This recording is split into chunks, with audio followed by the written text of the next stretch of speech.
মোৰ নাম অবিতা ফুকন।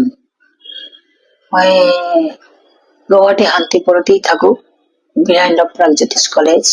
এখানে ইয়াতে মাৰওয়াৰি হস্পিটেলতে মই এইলৈ 4-5 বাৰ আহিলো। 22 ফেব্ৰুৱাৰীৰ পৰা মানে হঠাৎ সাফোকেশন হৈ যায়, সাফোকেশন হৈ সেন্সলেস হৈ যাওঁ। ইয়াৰ আগতো একবাৰ কাৰ্ডিয়া এটাক তেতিয়াও আহি মই ইয়াৰ পৰা ৰিলিফ পাইছো যোৱা জুলাই 23-ৰ। তেতিয়াও মোৰ অৱস্থা একদম চিৰিয়াছ আৰু ভেন্টিলেটৰত 3 দিন ৰাখিলে, আইচিইউতে 7 দিন, বেডতে 10-12 দিন। তেতিয়াতো কোনো আশাও কৰা নাই যে মই ৰিকভাৰ হৈ যাওঁ, কিন্তু এখেতৰ যত্ন, এখেতৰ তত্ত্বাৱধান চিকিৎসাত মই একদম পুৰা ভাল মানুহটি হৈ ঘৰতে উভতি গৈছো।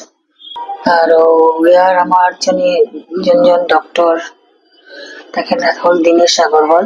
তেখেতে অত্যন্ত মৰমীয়াল, অত্যন্ত ভাল ডক্টৰ এজন। মানে হাৰ্ট টাইমে পেশেন্টেৰ সঙ্গে লগতেই থাকে। আৰু মোৰ যে পার্সোনাল ভাবে দেখাশোনা করে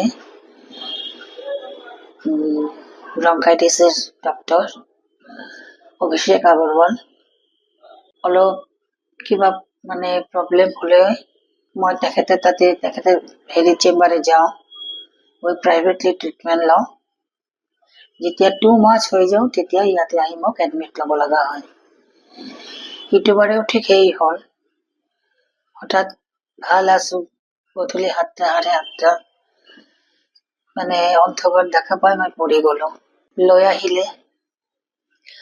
অহাৰ পিছতে আইচিইউতে 3-4 দিন থাকিলো। তাৰপিছত এতিয়া বেডত দিছে।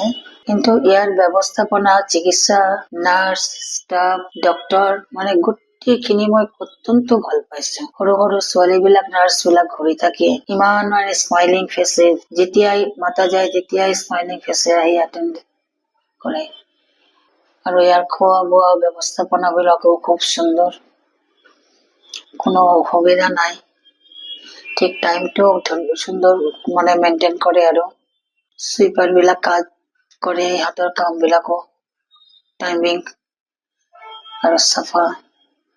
মানে মোৰ মানে কাৰোৰ অভিযোগে মানে ভালোৰ চাইতে খাৰাপ হওয়াৰ কোনো মানে স্কোপই নাই। এতটাই মানে ইমানখিনি ভাল পাইছো। আৰু এতিয়া ধৰক মোৰ এজো তো 72 ৰানিং কৰি আছো। অলপ মানে কথা কোৱাৰ অলপ মানে দিগদাৰ হৈ আছে, কাৰণ মোৰ প্ৰব্লেমটো হাৰ্ট সম্বন্ধীয়তো। সেইকাৰণে হয়তো মই ঠিক খোলাখুলি ক্লিয়াৰ ভাবে ভাল কৰে কথা কব পাৰি থাকা নাই। কিন্তু ইয়াৰ ব্যবস্থাপনা খুবই ভাল। আৰ আগতেও খুবই ভাল পাইছো, যাৰ কাৰণে বাৰে প্ৰতি আহো ইয়াতে। ওচৰ পাজৰতে তো আৰু বহুতে নাৰ্সিং হোম আছে, কিন্তু ইয়াৰ মানে ব্যবস্থাপনা, ডক্টৰ, চিকিৎসা পদ্ধতি বা ধুম কৰি ভাল পাই যাওঁ, লিটিকি থাকিব নালাগে। এইটো মানে এটা বিৰাট ডাঙৰ কথা। কিন্তু যে পড়িয়ে আছো, কোনো ইম্প্ৰুভমেন্ট নাই, কোনো এইটো নহয়। মই মৰা মানুহ আহো মানে একদম তজবজিয়া ধুনীয়া হৈ ঘৰ উভতি যাওঁ।